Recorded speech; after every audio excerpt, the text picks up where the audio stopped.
कैसे हो आप सभी का स्वागत करती हूँ मैं अपने YouTube channel study with Manju से। आज हम एक अकाउंट के बारे में डिस्कस करने जा रहे हैं, that is known as PPF account, public provident account.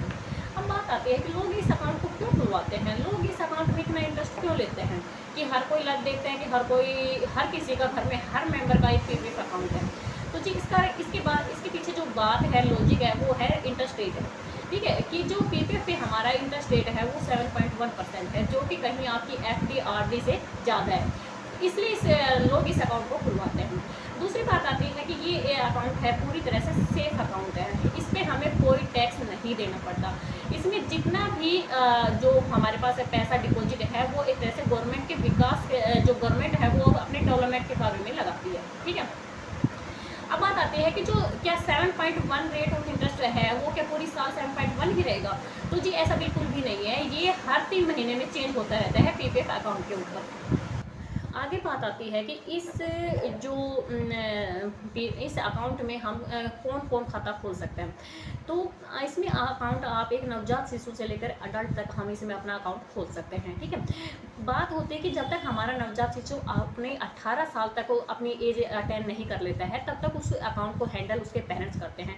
18 साल के बाद में वो बच्चा अपने आप उस अकाउंट को हैंडल कर सकता है, ऑपरेट कर सकता है। ठीक है, अब बात आती है कि अगर मान लीजिए हमने एक साल 500 रुपये फर्स्ट ईयर में पूरी साल में हमने 500 रुपये सबमिट कर दी। ठीक है, दूसरी साल हम कोई अमाउंट सबमिट नहीं कर रहे हैं, तीसरी साल भी कोई अमाउंट सबमिट नहीं कर रहे हैं, लेकिन जो फोर्थ ईयर है उसमें हम 1500 रुपये सबमिट कर देते हैं। ठीक है, तो उस केस में हमारा जो अकाउंट है वो बंद नहीं होगा बल्कि वो ऑपरेट हो जाएगा। ठीक है, उसमें आप उसको कंटिन्यू कर सकते हैं।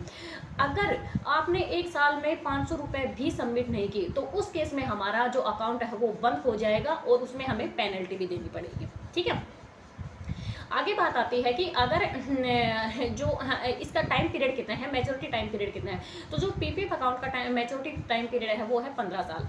लेकिन कुछ केस ऐसे भी हैं कि जिसमें हम 15 साल से भी पहले अपना पैसा निकाल सकते हैं। वो केस है कि मान लीजिए आपने अकाउंट खोला, अकाउंट खोलने के 5 साल बाद, अकाउंट ऑपरेटिंग के 5 साल बाद में, ठीक है, आपको एक तो सबसे पहले कि 50% आपका जो पैसा है वो आप निकाल सकते हो। ठीक है, दूसरा है कि आप अकाउंट ओपनिंग के 5 साल बाद में आपके घर में कोई इमरजेंसी हो जाती है, कोई डिजीज हो जाती है, कोई बच्चे की पढ़ाई के लिए आपको पैसा निकलवाना है तो आप उसमें से पैसा निकाल सकते हो।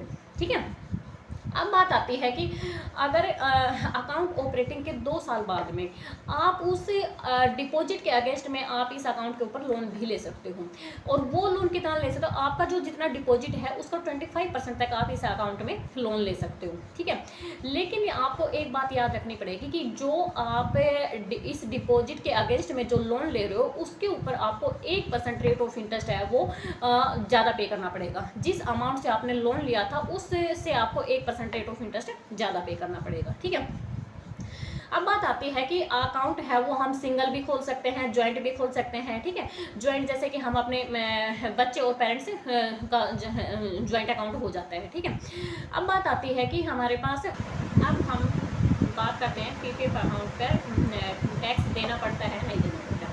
पीपीएफ अकाउंट में टैक्स को है वो 2 पार्ट में डिवाइड किया गया है, ओल्ड सेक्शन और न्यू सेक्शन, ओल्ड सेक्शन के थ्रू और न्यू सिस्टम के थ्रू। अब अगर हम ओल्ड सेक्शन चूज करते हैं सेक्शन 80C के अकॉर्डिंग तो उसमें हमें कोई टैक्स नहीं देना पड़ता।